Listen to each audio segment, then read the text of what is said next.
a lot of the things we want, for us to be able to get there, we actually need to move out of our comfort zone. We need to do new things that we haven't done before. So that's where we need to go. But when we go there, when we step out of the comfort zone, our mind only has these three responses to it: fight, flight, or freeze.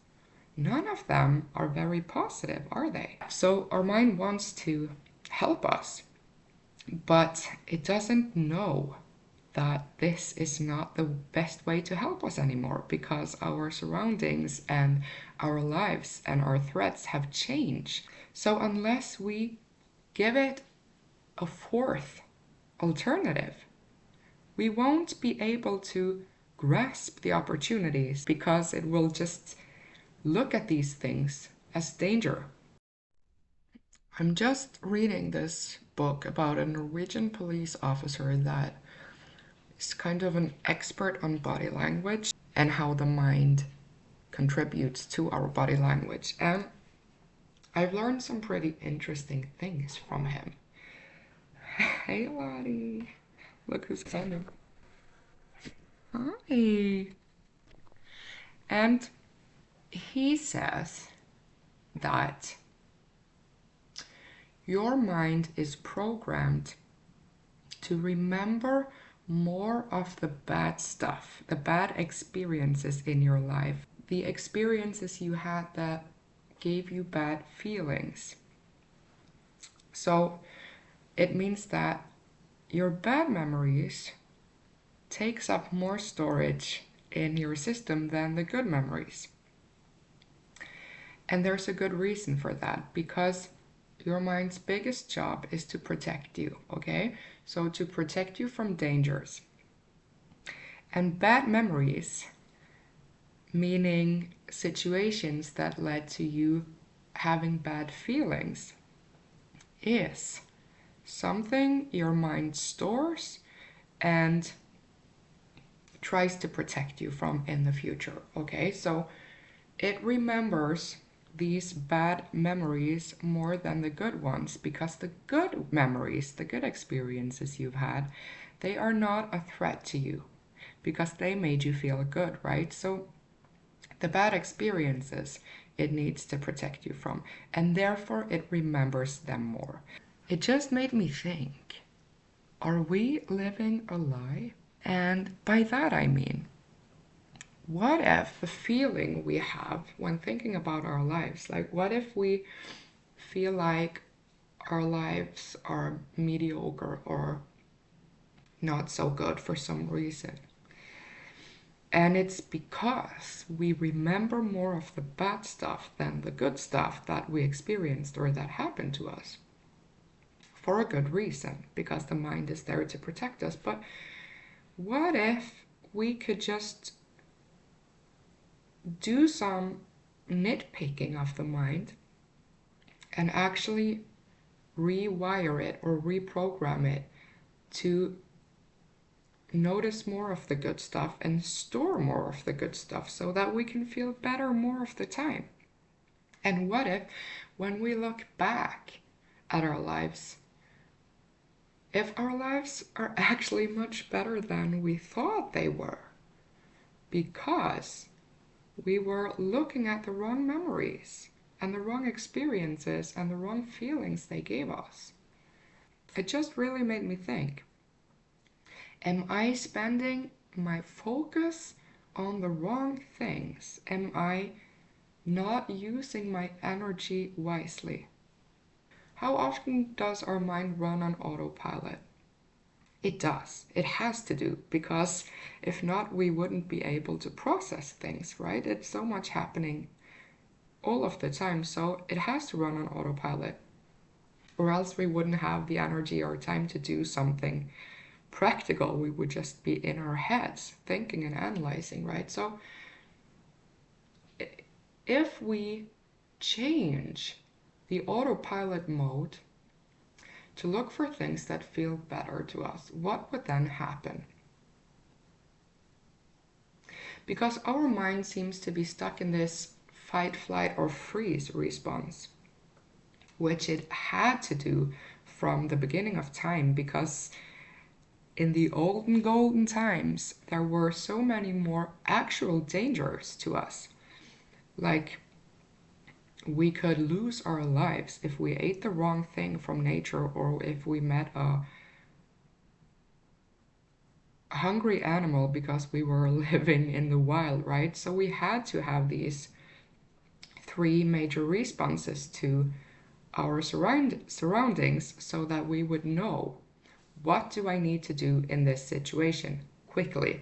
Like, should I fight this thing? Should I run for my life, or should I freeze? So of course that is a great setting to have in our minds, right? But what if that setting stayed with us much stronger than it needs to? Because today we are not living in these same kinds of dangers that we used to. But the fight, flight, or freeze response has just adjusted to our new surroundings and our new life. So now it still protects us, and it still uses these three responses in our reactions to things. But now the things that are a threat, or seems to be a threat, is more about going out of the comfort zone, or meeting things or situations that we haven't before met. So our minds doesn't know how to process them and how to respond to them. So if we have these three major responses to everything, none of them are very positive, are they? Fight, flight, or freeze. So of course we are not feeling so good most of the time if this is our major response to new things and new surroundings. Because we know today that a lot of the things we want, for us to be able to get there, we actually need to move out of our comfort zone. We need to do new things that we haven't done before. Because if we want new results, we can't do the same shit we've been doing all of the time. So that's where we need to go. But when we go there, when we step out of the comfort zone, our mind only has these three responses to it. So unless we give it a fourth alternative, we won't be able to grasp the opportunities or seize the day the way we were meant to, because it will just look at these things as danger. Because from older memories, when we had unexpected situations, it was uncomfortable. So your mind needs to tell you that, oh, don't step out of the comfort zone because it will be uncomfortable. It's in the name, right? And I get that. So our mind wants to help us, but it doesn't know that this is not the best way to help us anymore, because our surroundings and our lives and our threats have changed severely since before. What if we decided to give it a fourth alternative called faith or trust, for example, that would immediately give us the response in, or having the ability to choose the response when meeting new things, new situations. And we would have this belief that, I haven't done this before, or I haven't seen this before, so there is great possibility here for me to learn new things, or see new things, or experience new things. And I have faith, or I have trust that this is a good place for me to be. This is a good place for me to test and try and see if I like it or not. Because I think the question we actually need to ask ourselves is, what's the worst thing that can happen? And of course, I'm not talking about having this trust in any kinds of situations, because we're not dumb. So we will know when fight, flight, or freeze is the accurate response to those things. But I'm talking about these things that we actually want to do, but we're just too afraid because we don't know what will come from it. Or the major thing is, we don't know if we will be successful or not, right? And the normal response leads to us not going for it properly because of that fear that comes with it. So maybe we need to have a look at our beliefs. You know, beliefs are just thoughts you continue to think about something. If you dig deep in there and see that you have beliefs telling you that when you move out of the comfort zone, you don't like it or you're not successful because you've experienced something in the past that didn't work out for you, maybe that was just because your mind didn't have a fourth response of that. Your mind your mind didn't know that it could actually respond to these new things in a better feeling, more productive, more effective, more positive way for you. I'm a firm believer that sometimes we just need to plant a seed and have these questions to ask ourselves. Sometimes that's actually enough. Just me thinking about this out loud is actually in this moment telling my mind that I don't have to be so afraid of things. And maybe that's the whole clue. Maybe that's the whole way to install this fourth alternative of having faith or trust, is just to let my mind know, like really know, that you don't have to protect me from everything anymore. It's not, the world is not that dangerous that it used to be. And when it is dangerous, I have trust in you, mind, to actually let me know, because you can separate between what's actually putting me in danger and what's just me leaving the comfort zone. So I hereby give you permission. I hereby give you permission to allow me to step out of the comfort zone and to allow me to have trust that it will work out for me. And if it doesn't work out for me, at least I will know from experience and not just from staying away from it, you know? Maybe that is the way to activate this fourth response, is to ask myself, what is the worst thing that can happen if I do this? That's it. What is the worst thing that can happen if I do this? And then, if I get the answer that it's not really that bad, like what's the worst thing that can happen if I start a YouTube channel and I start blabbering to myself on camera and posting it?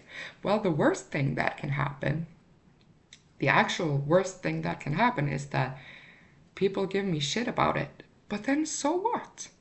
People will always be giving shit. Why do I have to be so afraid of that? And I'm not. So when I figured that is when I started posting. Because we don't really have to care so much about everything that can happen. Most of the things that can actually happen in a negative way are not that big of a deal. It's all dependent on how much energy we give to it, how much we decide to care about it.